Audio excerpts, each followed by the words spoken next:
Mga pre, kumusta na? Ano nang ginagawa nyo? Meron ako ditong old floor tiles na nagkakalasan na yung inilagay na grout. Yung traditional grout ang inilagay dito noon mga pre. Yung powder na minimix sa tubig, yung nakasanayan na natin. Papalitan na natin yung tile grout na to mga pre. And this time, mag-upgrade tayo ng grout na gagamitin. Gagamitin natin itong tile grout from Ceratec.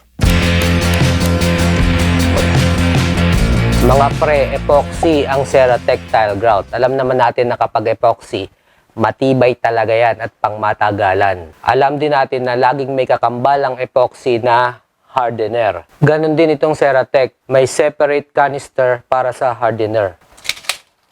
Ganito yun mga pre, kambal din. Isa yung premix color epoxy bond at yung isa yung hardener. Kailangan mag-mix itong dalawang ito para maging effective at long-lasting. Hassle-free ang pagmimix nitong dalawang ito dahil sa kanyang special caulking gun.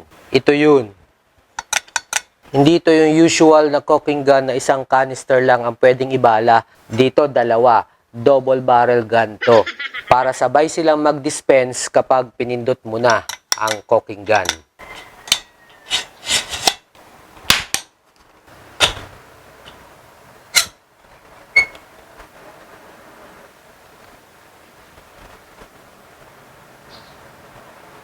Yeah. Ayos. So kapag pinindot mo na yung caulking gun, sabay silang magdi-dispense at dadaan dito sa special nozzle na ito. Mahaba na may parang spiral sa loob. Kaya sa loob pa lang na nozzle, nami-mix na siya at paglabas dito sa butas, timplado na ang epoxy at hardener. Sa pag-a-apply naman mga pre, ginawang mas hassle-free siya kasi meron siyang ganitong ikinakabit. Metal ball guide dito. Kinakabit dito sa dulo ng nozzle. Yan. Tapos itong steel bearing na to ang nagsisilbing taga-spread ng grout na lumalabas dito sa dulo ng nozzle. So instead na daliri o kung anong pang spread ang gamitin natin, ito na yon. Less hassle na talaga siya at napaka DIY friendly. Okay, umpisahan na nating mag-regrout. Tanggalin muna natin itong mga lumang grout natin.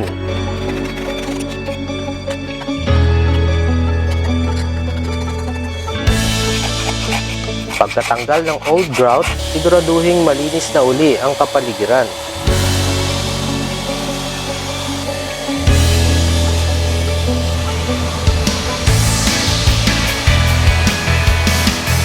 Ngayon mga pre, lagyan muna natin ng wax ang gilid ng tiles para ito madaling matanggal ang mga excess o lampas-lampas na epoxy grout sa ibabaw ng tiles.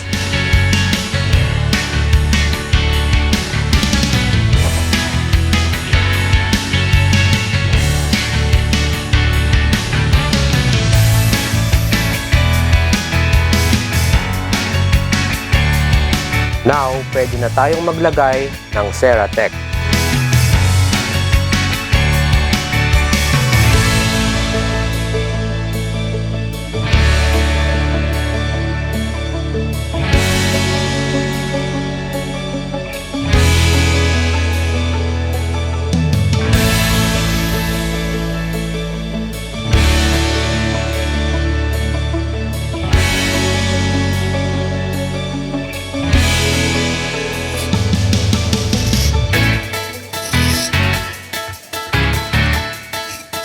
Yan mga pre, nalagyan na natin lahat. Ang bilis lang. Patuyuin lang natin to ng 24 hours.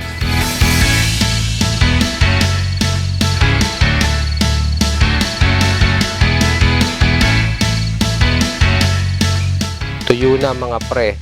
Pwede na nating linisin yung mga sobra-sobra sa ibabaw ng tiles. Madali lang itong malinis dahil sa in-apply natin na wax kanina. Tapos na to mga pre, meron na tayong epoxy tile grout from Ceratec.